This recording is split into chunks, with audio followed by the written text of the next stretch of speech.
зур премьера белән тамашачыларны сөендерәчәк. Гөлчәчәк спектакль нәрсә турында барачагын кунакханәдә сөйләшербез. Чөнки студиябызда кунакта Абдулкарим исемендәге театрның актеры Булат Гатауллин. Хәерле көн, исәнмесез? Исәнмесез. Булат, менә премьера дип әйттек. Ниндирәк премьера була, бераз насырларны ачып, иштәлеге турында сөйләп китмәсез икән.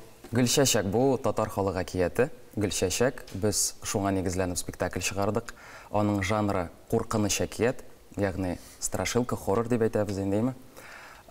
Ул фойеда барачак, театрның фойесында тамашачылар, анда бары тик 40 кеше генә булачак тамашачылар һәм менә мондый аралыкта артистлар тамашачылардан утырачак һәм уйнаячак. Бу бик кызыклы шундый спектакль. Бу минем дипломный эшем иде. Һәм аны без үстердек спектакльгә кадәр. Һәм инде менә алла берсә премьерасы көтелә һәм без аны бик зарыгып көтәбез артистлар белән. Булат, моны авыз тутырып иммерсив спектакль дип әйтеп буламы? Юк, аның жанры андыйрак түгел. Юк. Шулай да кызык тамашачы белән ниндидер контакт табара торган. Әйе, без моны һөнәр фестивалендә уйнаган идек инде. Һәм Петербургтан килгән бер критик Жанна Зарецкая, хәзер мин бу фойега килгәч, һаман як-ягыма караначакмын, убырлы юк микән монда дип әйтте. Чөнки монда Гөлчәчәк та бар, убырлы да бар, тылсымлы күл дә бар, серле агач та бар. Барсы да татар халык әкиятләрендә нинди мистик образлар бар, алар барсы да монда бар. Сезнең әле мәктәпләргә йөреп спектакльләр күрсәтә торган практикагыз да бар. Менә әлеге спектакльдә шулай итәргә ниятлисезме? Миңа калса юк, чөнки бу спектакль нәкъ менә фойега куелды. Анда фойеның барлык мөмкинлекләре дә кулланыла. Витражный тәрәзәләр бар бит инде безнең фойеда, көзгеләр бар һәм менә шушы барлык әйберләргә корылган спектакль. Без инде әкиятләр укыдык, ләкин алардан соң шактый еллар узган, шуңа күрә Гөлчәчәкнең фабуласын бераз искә төшерик әле. Анда сюжет нәрсә турында? Фабуласының бик җиңел, ләкин без бит инде беләбез, татар халык әкиятләре ул ниндидер икенче пластларга алып тоташтыра безне, ниндидер символлар бик күп бит инде анда. Әйе. Нәрсәдән гыйбарәт әкият? Бар Гөлчәчәк, ул убырлының килене була. Әйе. Убырлының килене була һәм улы идән киткәч, Гөлчәчәк әниләренә китергә тели һәм убырлы аны куа чыга.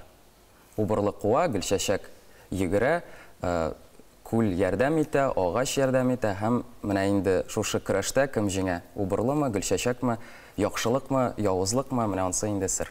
Килен кайнана мөнәсәбәтләренә бик әйбәт бер ни икән бу, гыйбарәт. Әйе, гомумән бу бик кызыклы әкият. Анда тылсым да бар, анда ниндидер бытовой әйберләр дә бар, шуңа күрә. Шулай да ул балалар өчен нигезләнеп эшләнгән әсәрме? Без аны 12+ дидек, ләкин ул шундый миңа калса бераз яшьрәк балаларга да бик әйбәт булачак һәм олыларга да. Без аны гомумән кич белән күрсәтәбез.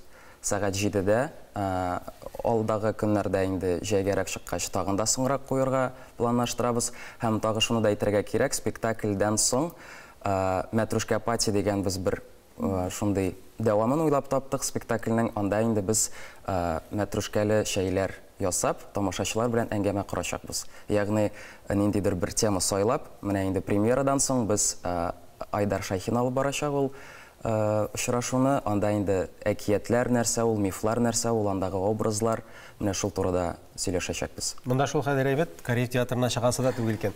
Көн-төн шунда әйтәсе. Менә Булат, әйттегез, минем диплом спектакле иде дип, сез режиссурага да укыган идегезме? Әйе, мин былтыр бетердем институт культураны. Режиссура белгечләре. Әйе. Шулай да кайсысы якынрак сезгә? Хәзерге вакытта барыбер артистлык һөнәре якынрак, ләкин миңа режиссура бик кызыклы, шуңа күрә мин үземне бу өлкәдә дә сынап карарга телим. Менә бит. Бирсәң Ходай үзенең ярдәмнәрен, менә яшьләребез үсә тора, әлхәмдүлилләh дип кенә куанып утырам. Уңышлар? Рәхмәт ясың килгәнегез өчен. Инде премьераларыгыз гөрләтеп үтсен дигән теләктә сезнең белән саубуллашабыз. Амин, рәхмәт. Әгәр дә